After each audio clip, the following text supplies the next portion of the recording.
सहज सुखासन की स्थिति में बैठे। जो आसन हमारे लिए सर्वाधिक सुखदायी हो, उस अवस्था में समम काया शिरोग्रीवा, सिर गर्दन और रीढ़ एक सम अवस्था में रखकर बैठे। न झुककर बैठे न तनकर बैठे, सहज सुख पूर्वक सीधा बैठे। सहजता से पलकें बंद कर लें, हृदय में अपने इसका स्मरण कर लें, उनकी छवि अपने स्मृति पटल पर अंकित कर लें। उनके प्रति पूर्ण कृतज्ञता भाव, श्रद्धा भाव, समर्पण का भाव हो। सृष्टि के आदिभूत स्वरूप नाद रूप ओंकार की आराधना मेरे साथ स्वर में लाकर समवेत स्वर में 3 बार ओंकार का नाद करेंगे। दोनों हाथ परस्पर जोड़ लें। लंबी गहरी श्वास भर रहे हैं।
हाथ आराम से नीचे रख लें, पलकें बंद ही रहने दें। सहज भाव से बह रही श्वास को अपने स्वाभाविक वेग से बहने दें। अपनी ओर से श्वास लेने, छोड़ने अथवा रोकने का प्रयास न करें। लेश मात्र भी प्रयत्न नहीं, तनिक सी भी चेष्टा नहीं, जरा सी भी कोशिश न हो। श्वास जैसा भी चल रहा है उसे अपने नितांत सहज स्वाभाविक नैसर्गिक वेग से बहने दें।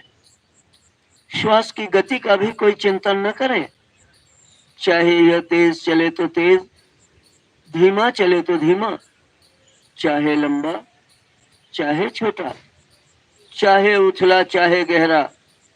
श्वास जैसा भी चल रहा है उसे अपने नितांत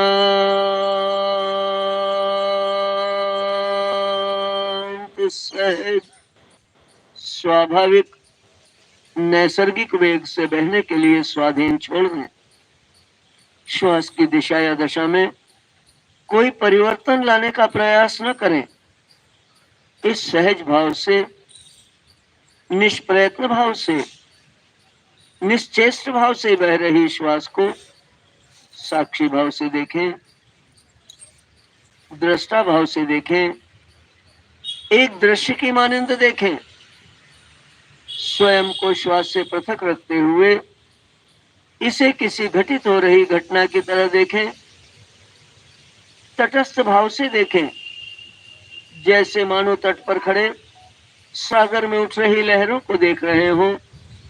ठीक वैसे ही इस देह के तल पर श्वासों के आवागमन को देखें।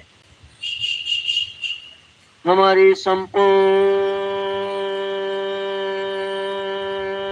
चेतना केवल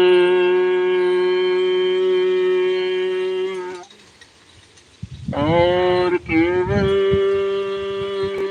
श्वास पर ही केंद्रित हो जाए।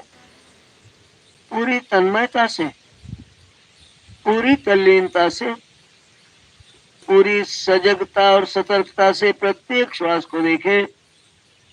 ध्यान रहे एक भी श्वास चूकने न पाए।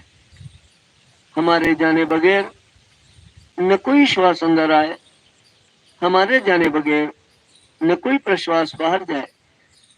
प्रत्येक श्वास प्रश्वास की सजग पहरेदारी करें, चौकस निगरानी करें।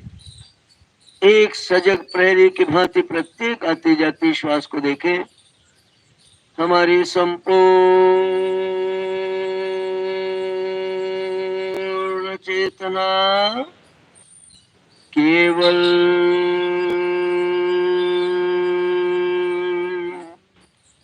और केवल श्वास पर ही केंद्रित हो जाए, श्वास पर ही घनीभूत हो जाए।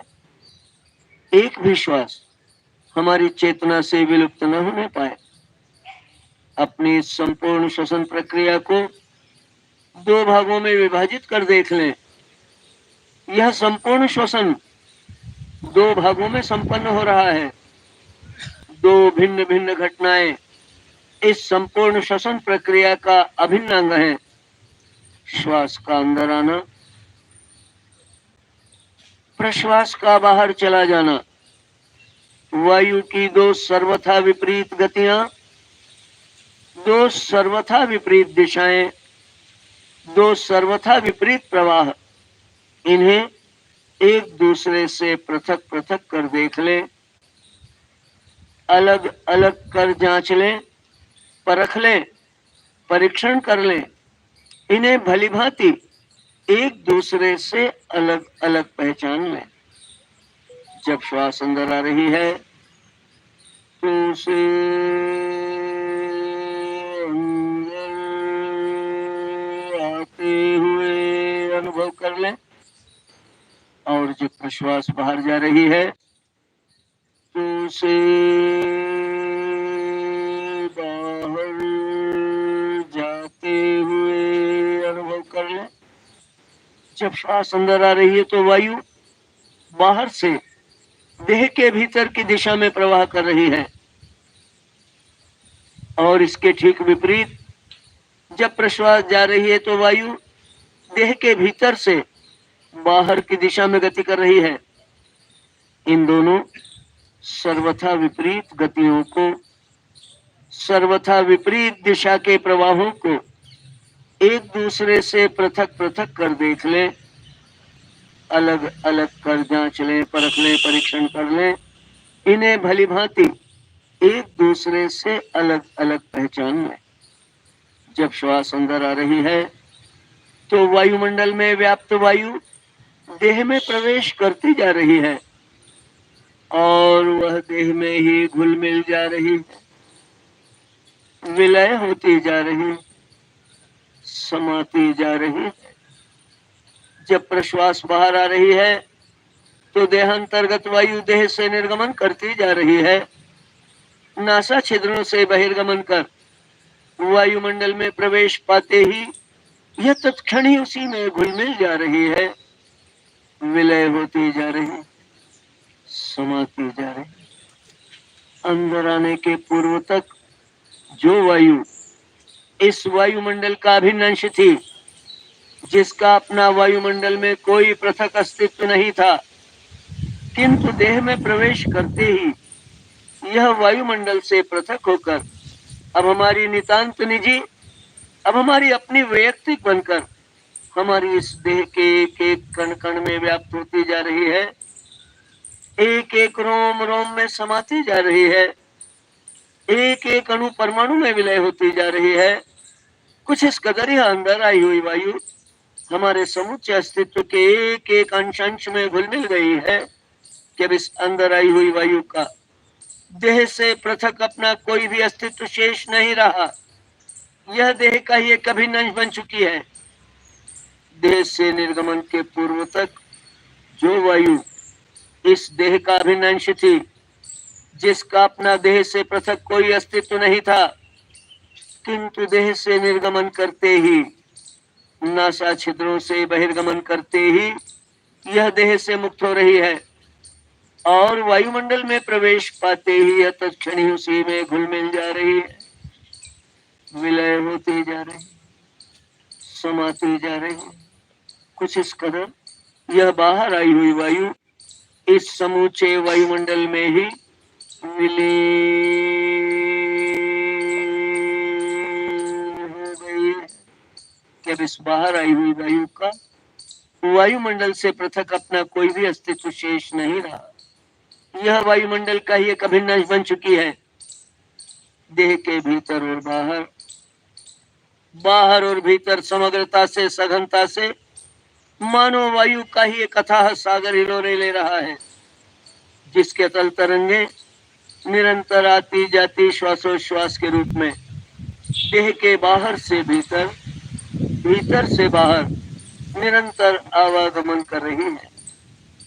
वायु के इस अथाह सागर के बीच हमारी यह देह कुछ इस प्रकार स्थित है जैसे मानो सागर में गागर अथवा गागर में सागर। जैसे भरा घड़ा जल में, जिसके बाहर भी सर्वत्र सर्वदिक दसों दिशाओं में अथाह जल राशि, और घट के भीतर भी वही जल ही जल व्याप्त हो। बाहर भी वही जल, भीतर भी वही जल, और मध्य में घट, केवल घट का आवरण। अथवा जैसे खाली घड़ा आकाश में, जिसके बाहर भी सर्वत्र सर्वदिक दसों दिशाओं में वह अनंत आकाश, और घट के भीतर भी वही आकाश मौजूद हो। बाहर भी वही आकाश, भीतर भी वही आकाश, और मध्य में घट, केवल घट का आवरण। ठीक वैसे ही इस देह के बाहर भी सर्वत्र सर्वदिक दसों दिशाओं में वह सर्वव्यापक वायु, और वही वायु देह के भीतर भी, देह के कण कण में, रोम रोम में व्याप्त है। बाहर भी वही वायु, भीतर भी वही वायु, और मध्य में देह, केवल देह का आवरण। यही सर्वव्यापक वायु निरंतर आती जाती श्वासोश्वास के रूप में तरंगों की तरह देह के बाहर से भीतर, भीतर से बाहर निरंतर आवागमन कर रही है। जैसे सागर के जल में उठने वाली तरंगे गागर के जल को भी तरंगित कर देती हो, अथवा गागर के जल में उठी तरंगे सागर के जल को, ठीक वैसे ही वायुमंडल में व्याप्त वायु देह में, और देह में व्याप्त वायु वायुमंडल में निरंतर आती जाती श्वासोश्वास के रूप में तरंगों की तरह देह के बाहर से भीतर, भीतर से बाहर निरंतर आवागमन कर रही। मानो उस भरे घड़े की तरह हम बाहर से भी पूर्ण और भीतर से भी परिपूर्ण, अथवा मानो उस खाली घड़े की तरह हम बाहर से भी रिक्त और भीतर से भी रिक्त हैं।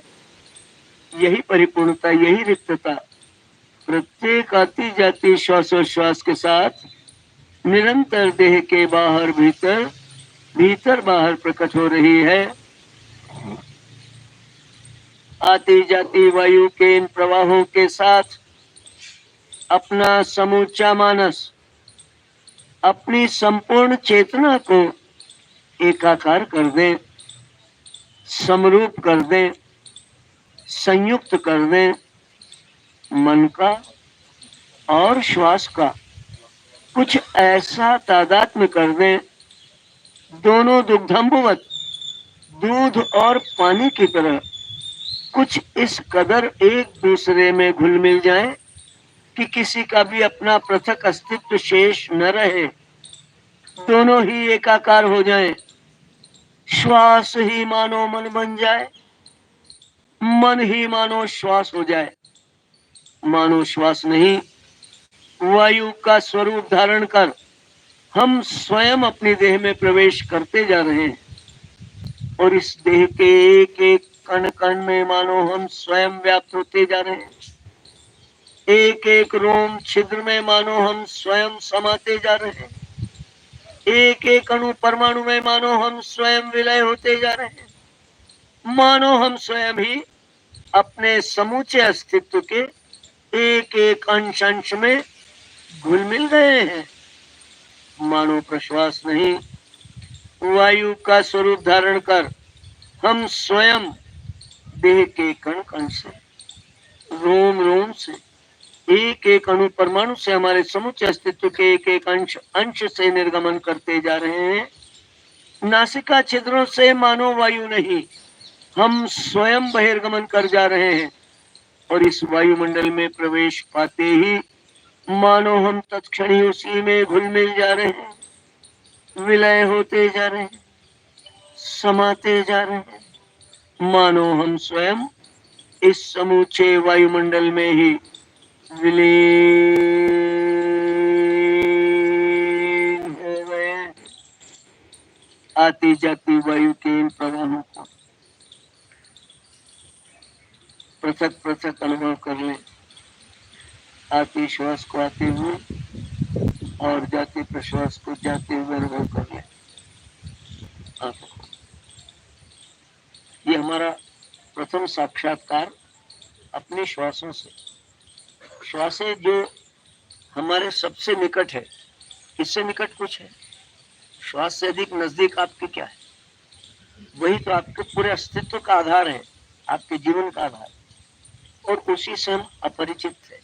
अभी पहली बार अपने श्वासों का दर्शन किया, पहचानने की कोशिश की कि श्वास के रूप में वास्तव में क्या घटना घटित हो रही है।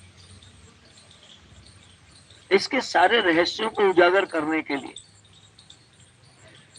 एग्जैक्टली अपने शरीर में क्या हो रहा है, घटनाएं क्या घटित हो रही है, उसको पहचान लेने के लिए इसका पीछा करना। जैसे कल उदाहरण से समझाया था कि गुप्तचर क्या करता है। कि गुप्तचर की भूमिका क्या है? जिस किसी के बारे में उसको जांच परख करनी हो, उसको संकेत दिए बगैर उसका पीछा कर। अगर संकेत मिल जाए, इशारा हो जाए कि कोई आपकी तरफ देख रहा है, बस आपकी नौटंकी चालू हो जाती। आप वो नहीं रहते जो वास्तव में हो, आप कुछ और दर्शाने लगते। तो श्वासों की भी स्थिति ऐसी है। अब थोड़ा सा आप अगर कॉन्शियस तो हो लेकिन पॉजिटिव हुए, आप चेतन तो हो उसके प्रति, लेकिन एक्टिव अगर हो गए तो श्वासों की दिशा नैसर्गिक नहीं रहेगी, प्राकृतिक नहीं रहेगी, अप्राकृतिक हो जाएगी, परिस्थिति में ढल जाती।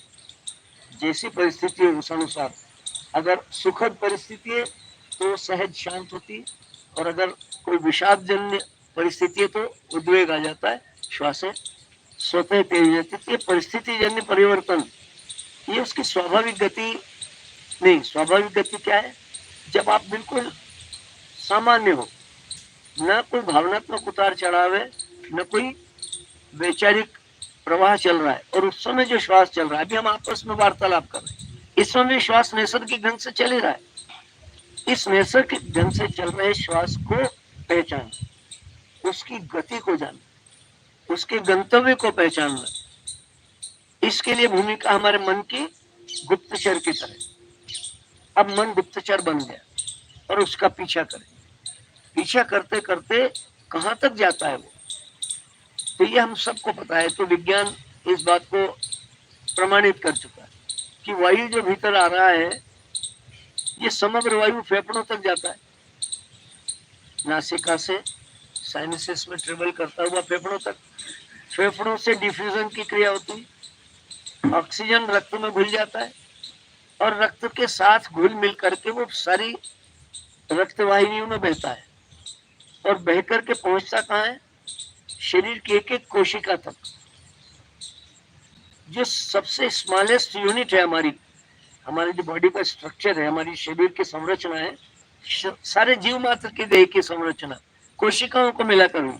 जैसे मकान ईंटों को जोड़ जोड़ के बनाया जाता है, ऐसे इस देह की रचना छोटी छोटी कोशिकाओं को संयोजित करके अलग अलग फैशन में, अलग अलग फॉर्मूला में उनको संयोजित करके अलग अलग ऑर्गेनिज्म बन गया, अलग अलग सिस्टम बन गया, और पूरी बॉडी का मैकेनिज्म एक यूनिट की तरह हमारे सामने। तो ये शरीर की जितनी कोशिकाएं हैं असंख्य, जिनको खुली आंखों से देखा न जा सके, परमाणु की तरह सूक्ष्म, वहां तक आप अगर सुई की एक नोक शरीर के किसी भी हिस्से पर चुभो दो, क्या प्रकट होता है? रक्त। कहीं भी चुभो सुई की बारीक सी नोक, रक्त की पहुंच एक एक कोशिका तक कितना गहरा जाता है कि कोई शरीर का अंग अछूता नहीं जहां रक्त का प्रवाह नहीं होता, क्योंकि उसकी भूमिका है। क्या भूमिका है? ये रक्त जब सारे शरीर में फैल रहा है तो साथ में किसको लेकर के आया है? ये ऑक्सीजन को। ये ऑक्सीजन शरीर की कोशिकाओं में जमने आ गया। शरीर की कोशिकाओं में जमे हुए कार्बन को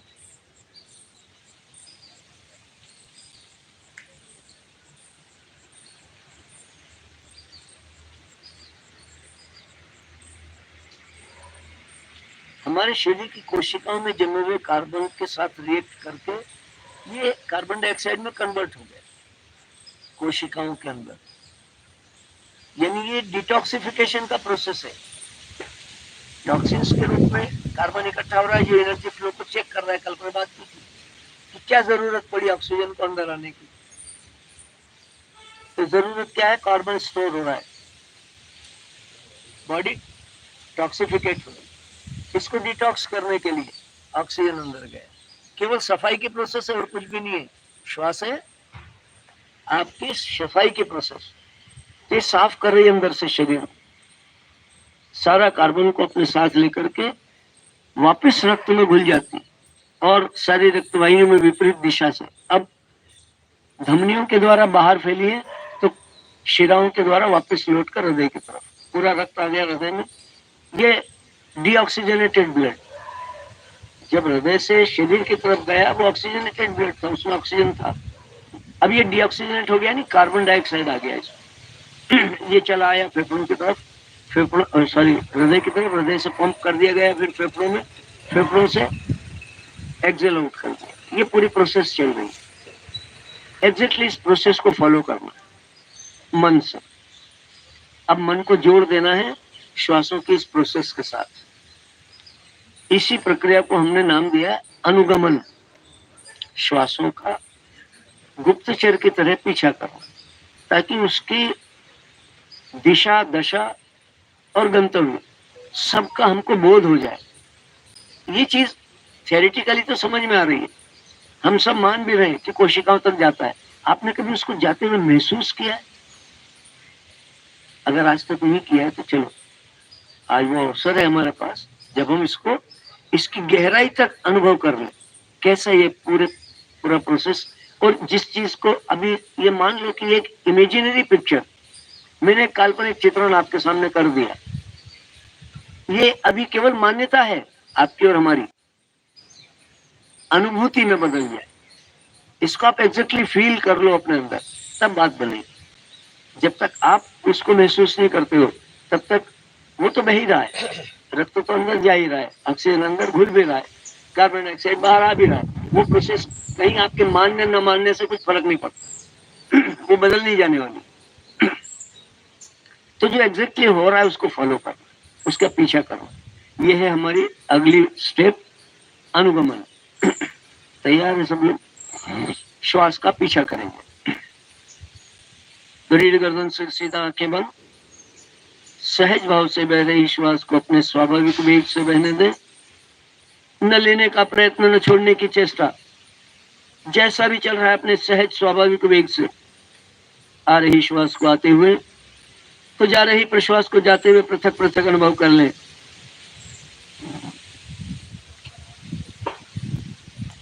सहज भाव से बह रही श्वास को अपने स्वाभाविक वेग से बहने दें।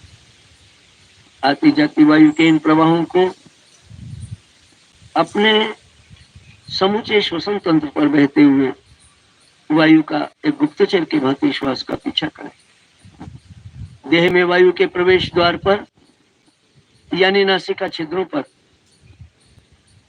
वायु का स्पर्श अनुभव कर लें। जा रही प्रश्वास को भी उसी प्रकार नासा छिद्रों पर अनुभव कर लें। आती जाती वायु को अपने समूचे मानस से, अपनी संपूर्ण चेतना से अनुगमन करें, अनुसरण करें, अनुसंधान करें। एक गुप्तचर की भांति श्वास का पीछा करें। देह के भीतर प्रवेश कर रही वायु के पीछे पीछे शरीर के अंदर चले आए और उसे इस देह के कण कण में व्याप्त हो जाते हुए, एक एक रोम रोम में समा जाते हुए, एक एक अणु परमाणु में विलय हो जाते हुए, उसे अपने समूचे अस्तित्व के एक एक अंश में घुल मिल जाते हुए, देह के गहनतम तल तक, अंतस्तम तल तक, अंतिम इकाई तक, एक एक कोशिका तक विस्तार पाते हुए प्रत्यक्ष कर लें। मानो देह के भीतर आकर साक्षात दर्शन कर लें। लौट रही वायु के पीछे पीछे देह के उसी गहनतम तल से, एक एक कण कण से, एक एक रोम छिद्र से, एक एक अणु परमाणु से, हमारे समूचे अस्तित्व के एक एक अंश से उसे निर्गमन करते हुए, नासा छिद्रों से बहिर्गमन कर वायुमंडल में प्रवेश पाते ही तत्क्षण ही उसी में घुल मिल जाते हुए, विलय हो जाते हुए, समा जाते हुए, उसे समूचे वायुमंडल में ही विलीन हो जाते हुए प्रत्यक्ष कर ले। मानो देह के बाहर आकर साक्षात दर्शन कर ले।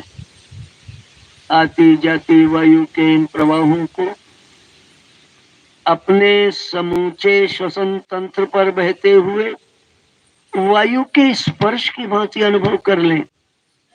जैसे बाहर से आने वाला हवा का कोई झोंका जो देह को छूकर आता जाता हो, और जैसे वह देह पर अपनी स्पर्शानुभूति दे रहा हो, अपनी छुअन, अपने स्पर्श अनुभव करा रहा हो, शीतोष्ण की अनुभूति दे रहा हो, ठंडा अथवा गर्म लग रहा हो, हवा का ये झोंका जो भी हमें छू के गया, ठंडा अथवा गर्म लग रहा हो, अपने गुण धर्मों की पहचान करा रहा हो, ठीक वैसे ही देह के भीतर बहने वाली यह वायु, वायु के प्रवाह के समूचे मार्ग पर श्वसन तंत्र के समस्त सूक्ष्माति सूक्ष्म अवयवों पर अपनी स्पर्शानुभूति देते हुए बह रही है। अपनी छुअन, अपने स्पर्श अनुभव करा रही है।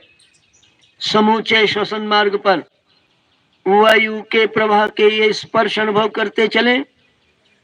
देह में वायु के प्रवेश द्वार पर, यानी नासिका छिद्रों पर वायु के प्रवेश का वह प्रथम स्पर्श अनुभव कर लें।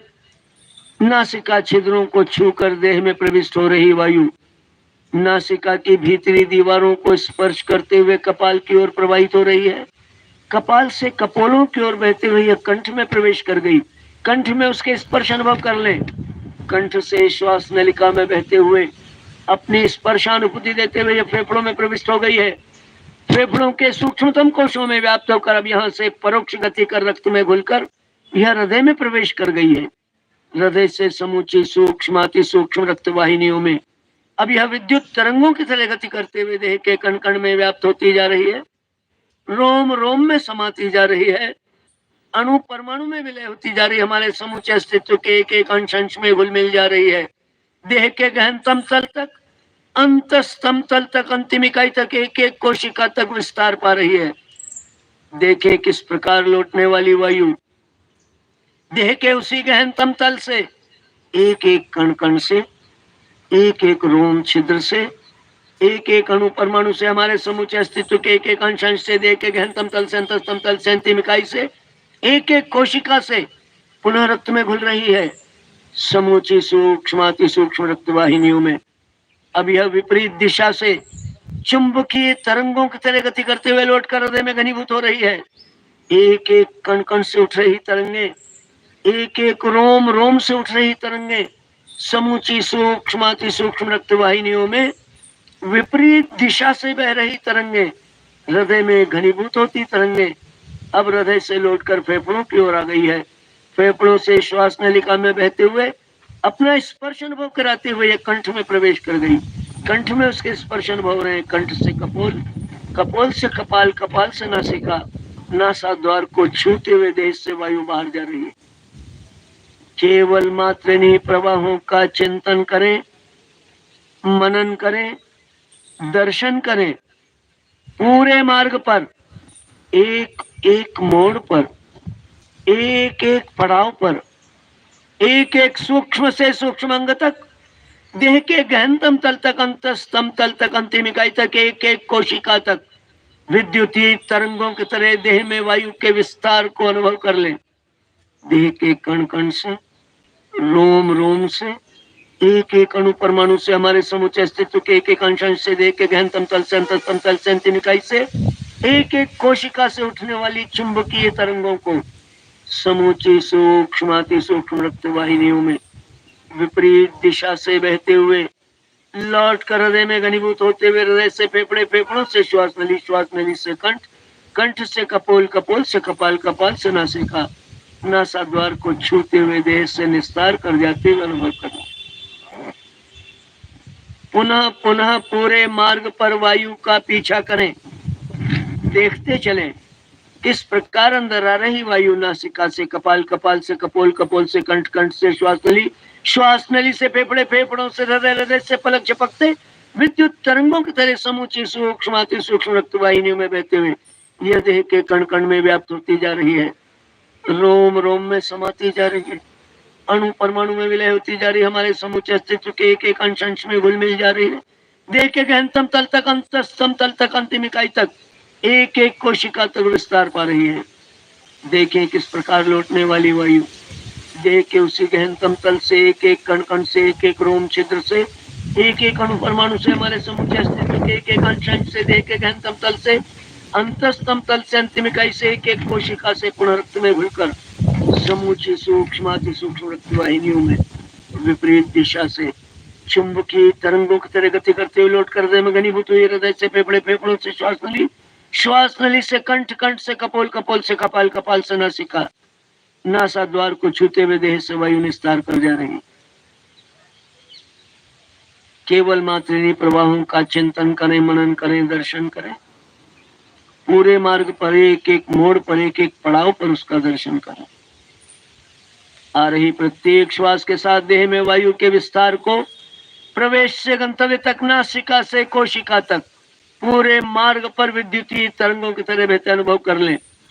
और लौट रही प्रत्येक प्रश्वास के साथ देह से वायु के निस्तार को, देह में वायु के उद्गम से निर्गम तक, कोशिका से नासिका तक, पूरे मार्ग पर विपरीत दिशा से चुंबकीय तरंगों की तरह बहते हुए अनुभव कर लें। आ रही प्रत्येक श्वास कुछ इस प्रकार देह के कण कण में व्याप्त होती जा रही है, रोम रोम में समाती जा रही है, अणु परमाणु में विलय होती जा रही है, हमारे समूचे अस्तित्व के एक एक अंश अंश में घुल मिल जा रही है। जैसे हवा के भरने से गुब्बारा फूलता जा रहा हो, मानो शरीर की एक एक कोशिका, एक एक रोम रोम गुब्बारे की तरह फूलता जा रहा। और लौट रही वायु देह के उसी गहनतम तल से, एक एक कण कण से, एक एक रोम छिद्र से, एक एक अणु परमाणु से, हमारे समूचे अस्तित्व के एक एक अंश अंश से कुछ इस कदर निर्गमन करती चली जा रही है, जैसे हवा के निकल जाने से गुब्बारा सिकुड़ता जा रहा हो। मानो शरीर की एक एक कोशिका, एक एक रोम रोम संकुचित होता जा रहा है, मानो सिकुड़ता जा रहा है। किन क्षणों में भी ध्यान रहे, यथार्थ में न विस्तार का प्रयत्न हो, न संकुचन की चेष्टा। न श्वास लेने का प्रयत्न करें, न छोड़ने की चेष्टा। यह तो केवल मात्र एकांतिक अनुभूति वायु के विस्तार की, देह के गहनतम तल तक, एक एक कण कण तक, एक एक रोम छिद्र तक, एक एक अणु परमाणु तक, हमारे समूचे अस्तित्व के एक एक अंश अंश तक, देह के गहनतम तल तक, अंतस्तम तल तक, अंतिम इकाई तक, एक एक कोशिका तक, केवल संकल्प मात्र से विद्युतीय तरंगों की तरह देह में वायु के विस्तार को अनुभव कर लें। यह तो केवल मात्र एकांतिक अनुभूति वायु के निस्तार की।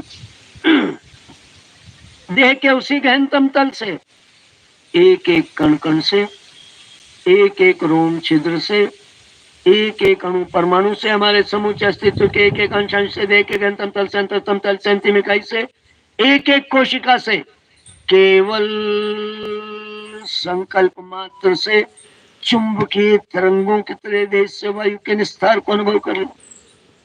आ रही प्रत्येक श्वास कुछ इस प्रकार देह के कण कण में व्याप्त होती जा रही है, रोम रोम में समाती जा रही है, अणु परमाणु में विलय होती जा रही है, कुछ इस कदर हमारे समूचे अस्तित्व के एक एक अंश अंश में घुल मिल जा रही है।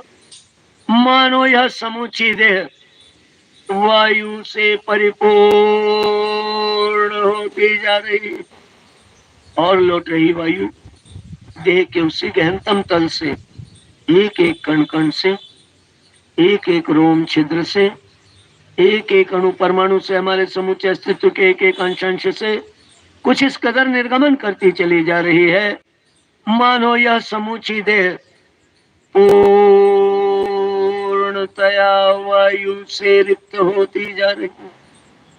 एक पल जब श्वास अंदर आ रही है तो देह पर परिपूर्णता की अनुभूति दे रही है, किंतु अगले ही पल जब प्रश्वास बाहर चली जा रही है तो यह देह पर विपरीत अनुभूति, रिक्तता का आभास दे रही है। श्वासों के ये प्रवाह सतत निरंतर धारा प्रवाह विराम भाव से बह रहे हैं। एक पल श्वास का अंदर आना तो अगले ही पल प्रश्वास का बाहर चला जाना, एक पल प्रश्वास का बाहर जाना तो अगले ही पल पुनः पुनः लौट कर श्वास का आना। आने वाली प्रत्येक श्वास के साथ अनुभव में आने वाली परिपूर्णता अगले ही क्षण जाने वाली प्रश्वास के साथ विपरीत अनुभूति रिक्तता के अनुभव में बदलती जा रही है। जाने वाली प्रत्येक प्रश्वास के साथ अनुभव में आने वाली रिक्तता अगले ही क्षण पुनः पुनः लौट कर आने वाली श्वास के साथ पुनः विपरीत अनुभूति, पुनः परिपूर्णता के अनुभव में रूपांतरित होती जा रही है। क्षण क्षण बदलते अनुभव, एक पल श्वास तो अगले ही पल प्रश्वास, एक पल प्रश्वास तो अगले ही पल पुनः पुनः लौट कर आने वाली श्वास, एक पल परिपूर्णता तो अगले ही पल रिक्तता, एक पल रिक्तता तो अगले ही पल पुनः पुनः अनुभव में आ रही है परिपूर्णता। रिक्तता और परिपूर्णता, परिपूर्णता और रिक्तता के ये परस्पर विपरीत भाव, ये परस्पर विरोधी अनुभूतियां निरंतर प्रकट हो रही हैं, प्रतिपल अनुभव में आ रही है, हर क्षण प्रतिभासित हो रही है। यही हमारी द्वंद्वात्मक प्रकृति, यही हमारा स्वाभाविक गुण, यही हमारा नैसर्गिक लक्षण है। जीवन का एक एक पल पल अनंत विपरीत धाराओं का साक्षी बन रहा है। पल प्रतिपल इस मानस पटल पर अनंत विपरीत भाव प्रकट और विलय होते ही रहते हैं। कभी सुख कभी दुख, कभी धूप कभी छांव, कभी शीत कभी उष्ण, कभी राग कभी द्वेष, कभी आशा कभी निराशा, कभी आना कभी जाना, ऐसे ही तमाम द्वंद्वों में सारा जीवन व्यतीत हो रहा है। और यह श्वासोश्वास ही जीवन का परम द्वंद्व है, यही तो सारे द्वंद्वों की जननी है। आने वाली प्रत्येक श्वास जहां हमारी इस देह को जीवन के अनुपम संदेश दे रही है, वहीं जा रही प्रत्येक प्रश्वास देह में प्रतिपल घटित हो रही मृत्यु के ही तो संकेत दे रही है। जीवन कुछ और नहीं, यह श्वासों का अविरल प्रवाह मात्र है। श्वास का इस देह की ओर लौट कर चला आना ही तो जीवन है। मृत्यु कुछ और नहीं, किसी क्षण सदा सर्वदा के लिए इस अविरल प्रवाह का थम जाना मात्र है। किसी क्षण प्रश्वास का सदा सर्वदा के लिए इस देह को त्याग कर चला जाना ही तो मृत्यु है। ये घटनाएं तो प्रतिपल घटित हो रही हैं। एक पल श्वास आ रही है तो अगले ही पल प्रश्वास जा भी रही है, एक पल प्रश्वास जा रही है तो अगले ही पल पुनः पुनः लौट कर श्वास आ भी रही है। आने वाली प्रत्येक श्वास जहां हमारी इस देह में कुछ नवीन कोशिकाओं को जन्म दे रही है। देह के सूक्ष्मतम तल पर, गहनतम तल पर पल प्रतिपल नव जीवन घटित हो रहा है। वहीं जा रही प्रत्येक प्रश्वास देह में प्रतिपल मृत हो जा रही कोशिकाओं के ही तो संदेश दे रही है। देह के उसी गहनतम तल पर, उसी सूक्ष्मतम तल पर पल प्रतिपल मृत्यु भी घटित हो रही है। हमारे समूचे जीवन काल में अनंत बार घटित होने वाली इन जीवन और मृत्यु की घटनाओं को प्रत्यक्ष कर लें। अपने ही श्वासोश्वास के रूप में अपने ही जीवन और अपनी ही मृत्यु का साक्षात्कार कर लें। हर आती श्वास के रूप में जीवन और हर जाती प्रश्वास के रूप में मृत्यु का बोध कर लें। यही सतत निरंतर धारा प्रवाह अविराम भाव से बह रहा काल का अनंत प्रवाह है। एक पल श्वास का अंदर आना तो अगले ही पल प्रश्वास का अनिवार्य रूप से बाहर चला जाना। एक पल प्रश्वास का बाहर जाना तो अगले ही पल पुनः पुनः लौट कर श्वास का आना। ठीक वैसे ही जैसे हर जन्म के बाद अनिवार्य रूप से घटित होने वाली मृत्यु और हर मृत्यु के पुनः पुनः पश्चात कर्मानुसार घटित होने वाला पुनर्जन्म। पुनरपि जन्मम पुनरपि मरणम पुनरपि जननी जठरे शयनम। अनादिकाल से जीव देह भाव से जुड़कर निरंतर ऐसे ही काल के चक्र में भ्रमण कर रहा है। किंतु यह जो देह के बाहर से भीतर, भीतर से बाहर वायु का आवागमन प्रकट हुआ है, वह सर्वव्यापक वायु जो भीतर बाहर एक समान सदा सर्वदा के लिए सदा सर्वदा सर्वत्र व्याप्त है। केवल देह भाव के कारण, केवल इस देह के वृत्त के कारण, केवल इस देह के घेरे के कारण बाहर से भीतर, भीतर से बाहर आवागमन करती हुई प्रतीत हो रही है। वरना यथार्थ में यह सर्वव्यापक वायु न कहीं से आ रही है न कहीं जा रही है। न इसका कहीं कोई उद्गम, न कहीं कोई गंतव्य है, न कहीं कोई आगाज, न कहीं कोई मंजिल है, न कहीं कोई प्रारंभ, न कहीं कोई अंत है। यह तो असीम विराट अनादि और अनंत है। इस असीम विराट अनादि अनंत प्राण की ऊर्जा को पहचाने, जो पल प्रतिपल श्वासोश्वास बनकर इस देह पर प्रकट हुई है।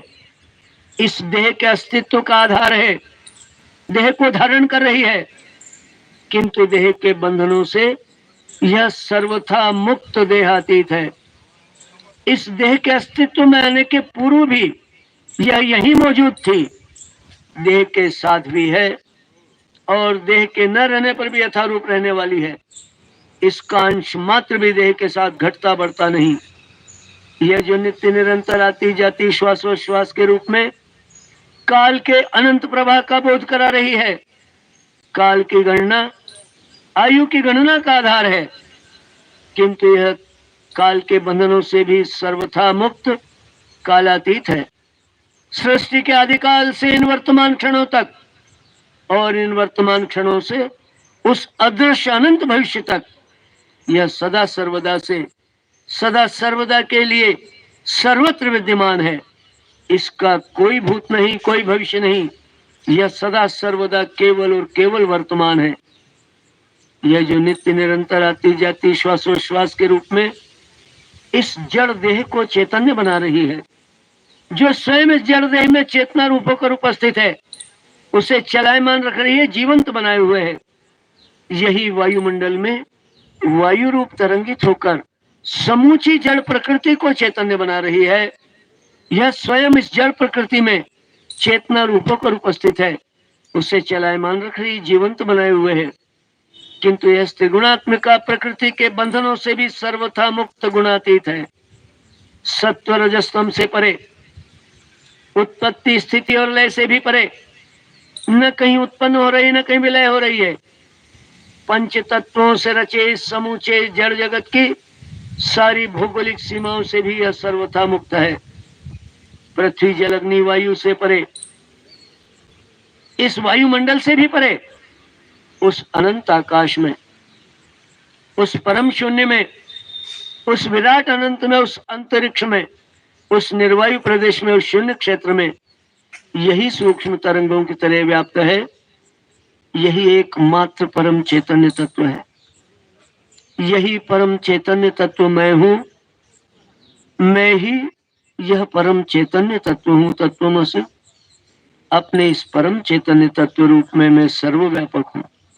इस समूची सृष्टि के कण कण में पल पल मैं ही स्पंदित हूं। यह समूचा विराट अनंत मेरा ही अनंत विस्तार है। सर्वत्र केवल मात्र बस मैं ही मैं, एकोहम द्वितीयो नास्ति। मैं ही समूची सृष्टि का आदि मध्य अंत हूं। मैं ही इसकी उत्पत्ति, स्थिति और लय का केंद्र हूं। पल प्रतिपल मुझी में नव सृष्टि का सृजन हो रहा है। पल प्रतिपल वो मुझी में अवस्थित और पल प्रतिपल मुझी में विलय भी हो रही है।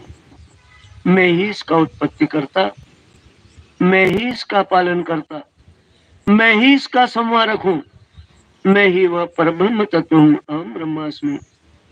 अपने इस अजन्मा, अविनाशी, अजर, अमर, अनादि, अनंत, देहातीत, कालातीत, गुणातीत स्वरूप को पहचाने। वह स्वरूप जो देह के बंधनों से मुक्त है, वह स्वरूप जो काल के बंधनों से भी मुक्त है, वह स्वरूप जो त्रिगुणात्मिका प्रकृति के बंधनों से भी सर्वथा मुक्त है। अपने उस मुक्त स्वरूप का बोध कर ले। उसे ही पल प्रतिपल श्वासोश्वास बनकर इस देह पर प्रकट हुआ जान ले। श्वासों के हर स्पंदन में वही अक्षुण्ण प्राण की ऊर्जा पल प्रतिपल प्रतिबिंबित हो रही है। हर श्वास में उसका दर्शन कर ले। हर श्वास में उसका दर्शन कर ले। हर श्वास में उसका दर्शन कर ले। आंखें खोल। श्वासें तो बहाना था, आपके मन को पकड़ना था। इतने क्षणों में ये जो हमने अंतर यात्रा की साथ में, आपको कुछ बाहर का कुछ संकेत, सब कुछ चल रहा था यथावत। हम उससे निरपेक्ष हो गए, अलग हो गए। जब अंदर से जुड़ते हो तो बाहर से कनेक्शन टूट ही जाता है। तो वास्तव में श्वास तो बहाना था, आपको अंदर ले जाना था। आपके अस्तित्व का बोध, what is exactly our existence is, ये केवल देहाकृति में कैद जो तत्व है उसका अमूर्त स्वरूप हमने पहली बार दर्शन किया। इनविजिबल है, उसको कल्पना कह सकते हो कहने भर के लिए, लेकिन मात्र कोरी कल्पना नहीं, ये एक सच्चाई है। क्योंकि ये सब कुछ घटनाएं जिसकी अभी अपने बात की वो सब घटित हो रहा है हमारे अंदर। कुछ भी ऐसा नहीं है जो केवल इमेजिनरी है, रियलिस्टिक। सब कुछ एग्जैक्टली ऐसा ही होगा। और जो कुछ चल रहा है उसके प्रति सजग हो जाता। अभी तक हम इसके प्रति बड़े बेपरवाह, कोई ध्यान ही नहीं था उसे। पहली बार आज देखा तो कुछ सुकून मिला। अपने अस्तित्व से जैसे ही जुड़ोगे, शांति, आनंद उसका स्वरूप है, वो तुरंत अवतरित हो जाएगा आपके अंदर। बाहर जगत के सारे तनाव उतनी देर के लिए कोई मायने नहीं रखे। आप एक अलग दुनिया में चले। अब इन श्वासों को जिनका हमने अनुपश्यन किया, अनुगमन किया, अनुकूलन करने के बाद है 10-12 मिनट, इसकी दिशा और दशा तो हमने पहचानी, पर इसके वेग ये किस ढंग से, किस फैशन में, किस अनुपात में प्रवाह करता है, ये इसका नैसर्गिक है और ये व्यक्ति व्यक्ति से बदलता है। श्वास जो चल रही है तो दो घटनाएं घटित हो रही है। वायु बाहर से अंदर की तरफ आ रही है और फिर अंदर से बाहर की तरफ जा रही है। ये जब अंदर आना शुरू हो रही है वहां से लेकर पूर्णता तक एक कालखंड है, एक समय, ये सुनिश्चित समय लेकर के आ रही, और जाते समय भी जाना, निकलना प्रारंभ होने से लेकर के पूर्ण रिक्तता तक एक अलग कालखंड, एक अलग टाइम इंटरवल, दोनों का एक पर्टिकुलर टाइम इंटरवल, दोनों में एक प्रोपोर्शनल रिलेशन है, एक अनुपातिक संबंध है, और ये आपके व्यक्तित्व का परिचायक है। बहुत सारी चीजें जो रहस्यमय रूप से आपके अंदर छुपी हुई है, वो श्वासों की लय में प्रकट हो जाती है कि आपकी श्वासों की लय कैसी है। उसको जान करके आप कितने उतावले हो, कितने शांत चित्त हो, कितने क्रोधी स्वभाव के हो, कि कितने विनम्र स्वभाव के हो, सब चीजें श्वासों के लय से पता चल जाए। फिर वो अभी हमारे विश्लेषण का विषय नहीं, इसलिए उसको एक तरफ रखें। अभी हमारे विश्लेषण का विषय ये है कि जिस किसी भी वेग से चल रही है, उस वेग का अध्ययन करना, उस अनुपात को जानना जिस अनुपात से आने के बाद जाती है, जाने के बाद पुनः पुनः आती है। दोनों दशाओं में एक सुनिश्चित प्रोपोर्शन है, और वो सबका अलग अलग हो सकता है। ये आपके जेनेटिक्स पे डिपेंड करता है, ये आपकी पर्टिकुलर जेनेटिकल स्पेशलिटी है। और केवल अगर दुनिया में, वर्तमान युग विज्ञान का युग है, विज्ञान बहुत उन्नत होता जा रहा है, दिन पे दिन नई नई विधाएं, नए नए संयंत्र हमारे सामने आ रहे हैं, नए नए मैकेनिज्म, बहुत सी चीजों पर जिन पर पहले कभी कोई हमारा वश नहीं था, उन बहुत सी चीजों को अब जीत लिया गया, उन पर हमारा काबू हो गया। पर फिर भी अभी तक, आज तक जेनेटिक्स पे बहुत कम काम हो पाया। तो बहुत ज्यादा अप्रोच हमारा वो स्वभावगत है, और जन्म से मृत्यु तक उस स्वभाव में कोई बहुत बहुत बड़ा बदलाव नहीं आता। बदलाव ला कौन सकता है? केवल आप स्वयं। अगर आपके जेनेटिक्स में कोई चेंज ला सकता है तो वो केवल आप ला सकते। और यहाँ योग सबसे ज्यादा कारगर है, सबसे ज्यादा प्रभावशाली है। इस जेनेटिक्स को ही हमारे पुरातन विज्ञान ने संस्कार कहा है। कुछ संस्कार यानी कुछ इंप्रेशंस, कुछ छाप लेकर के हम आए इस दुनिया में। पिछला जो कुछ रहा होगा इतिहास हमारा, उसकी अमिट छाप है हमारे, वही डिसाइड करती है आपके फिजिक को, आपके मेंटल स्टेज को, आपके इमोशनल अपडाउन्स को। वही चीज डिसाइड करती है आपके स्वभाव को, आपके गुणों को, आपकी देहाकृति को, आपकी आंखों के रंग को, आपकी हाइट को, आपके पसंद नापसंद को, सब चीज को डिसाइड करे संस्कार। इसलिए उसको एक शब्द में हमारे पुरातन विज्ञान ने संस्कार, और पुनः सुसंस्कृत हो जाना, ये योग की विधा है। अपने पुराने संस्कारों को जो दोषपूर्ण हो सकते हैं उनको मिटा देना, और नए उन्नत संस्कारों को ग्रहण कर लेना। It is little bit an ex matter of practice only. केवल बार बार की रिपीटिशन से कॉन्शियस माइंड से चीजें सबकॉन्शियस माइंड में जाती है और वो सेटल हो जाती। तो ऐसा जिस चीज को बार बार आप रिपीट करोगे उसकी आदत पड़ जाती। तो योग भी यहाँ कारगर है, यहाँ काम करता है कि आपके जेनेटिक्स को चेंज कर। तो अभी जो स्वाभाविक रूप से चल रही है, अभी तो हमको उसी की जांच करनी होगी। अभी हमको केवल स्वाभाविक रूप से चल रही श्वास की जांच करनी। क्या जांच करनी है? आने में कितना समय लग रहा है, जाने में कितना। ये कैसे पता करेंगे? सबसे सरल उपाय है, आपको नाक पे स्पर्श महसूस हुआ, श्वास के आने का भी, एग्जैक्टली जाने का भी, दोनों अलग अलग, कोई कंफ्यूजन नहीं है। जिस समय आ रही थी जो फीलिंग था वो एग्जैक्टली आने का था, कोई कंफ्यूजन नहीं था।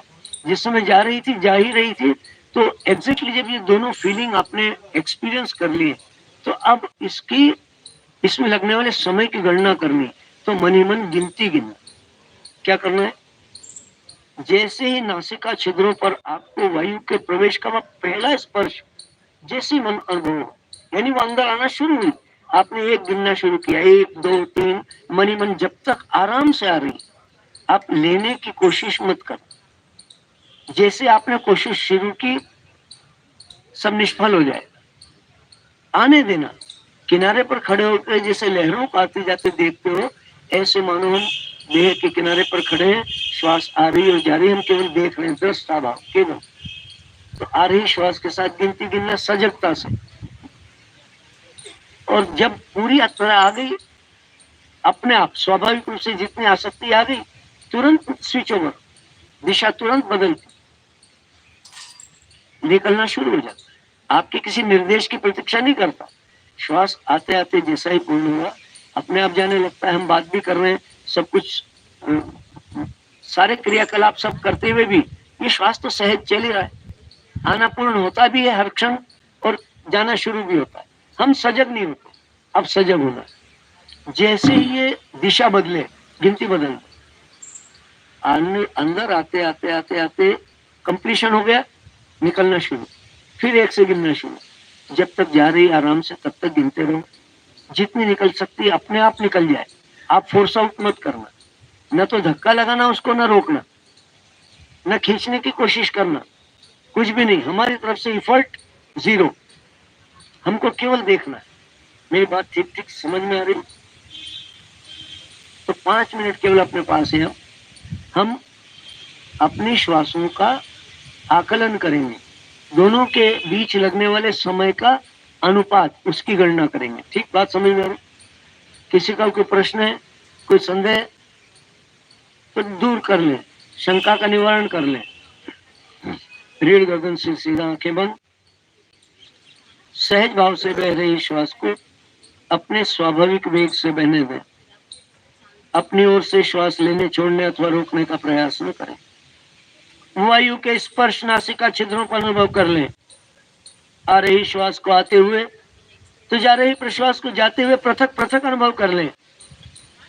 अगले ही क्षण जैसे ही नासा छिद्रों पर वायु के प्रवेश का वह प्रथम स्पर्श पर अनुभव हो, मन ही मन गिनती गिनना शुरू करें। सहज प्रवाहित वायु, सतत प्रवाहित वायु धारा प्रवाह वेग से, निर्बाध गति से, निष्प्रयत्न भाव से बहकर अंदर चली आ रही है, और यह उत्तरोत्तर फेफड़ों को वायु से परिपूर्ण करती जा रही है।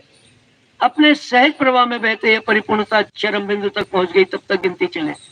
इस चरम बिंदु पर स्वाभाविक रूप से प्रवाह की दिशा बदल रही है, गिनती भी बदल दे। वही सहज प्रवाह, वही धारा प्रवाह वेग, वही निर्बाध गति, वही निष्प्रयत्न भाव, किंतु दिशा विपरीत।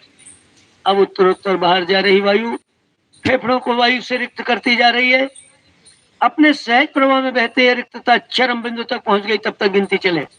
इस चरम बिंदु पर पुनः पुनः प्रवाह की दिशा बदल रही है, पुनः पुनः गिनती बदलें। अपना परीक्षण जारी रखें, इसी परीक्षण को 3-4 बार दोहराएं। आ रही श्वास के साथ पृथक गिनती, तो जा रही प्रश्वास के साथ पृथक गिनती। पृथक पृथक गिनती के द्वारा इन दोनों अवस्थाओं में लगने वाले समय का अनुमान लगा लें। आने वाली श्वास कितने समय में अंदर आ रही है और उस अनुपात में जाने वाली प्रश्वास कितने समय में बाहर जा रही है, भली भांति जांच लें, परख लें, परीक्षण कर लें। इन दोनों अवस्थाओं के बीच परस्पर समय के अनुपातिक संबंध को जान लें। यही हमारी स्वाभाविक श्वसन लय है, नेचुरल ब्रीदिंग रिदम। अपनी स्वाभाविक श्वसन लय को पहचानें, निष्कर्ष पर पहुंच जाएं। आने वाली श्वास की तुलना में जाने वाली प्रश्वास कितने समय में जा रही है, जांच लें, परख लें। आंखें खोलें। अगर हम एग्जैक्टली एनालाइज करें आप सबके एक्सपीरियंस को, तो इस पूरे ग्रुप को 3 क्लास में डिवाइड कर सकते हैं। कुछ लोग वो हैं जिनको आने में और जाने में समय बराबर लगा। ऐसे कितने लोग हैं? जरा हाथ खड़ा करें। आने में भी उतना ही गिनती हुई, जाने में भी उतनी ही गिनती, बराबर बराबर। ठीक।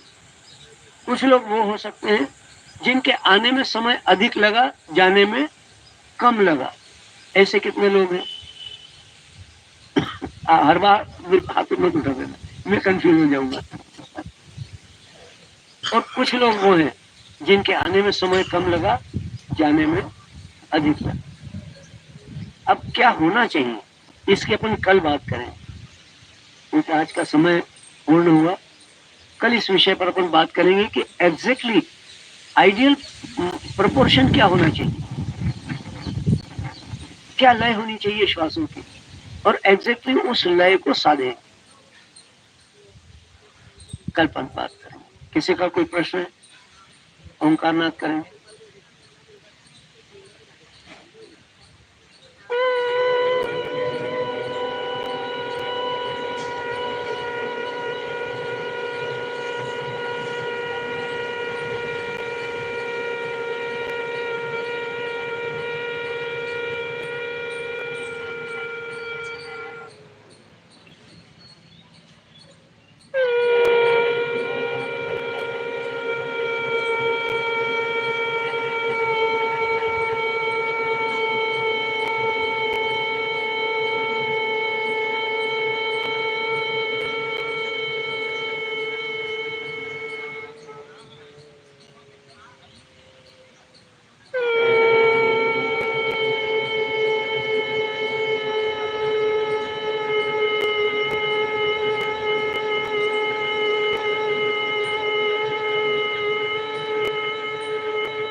हरि ओम तत्सत, हरि ओम तत्सत, हरि ओम तत्सत। धन्यवाद।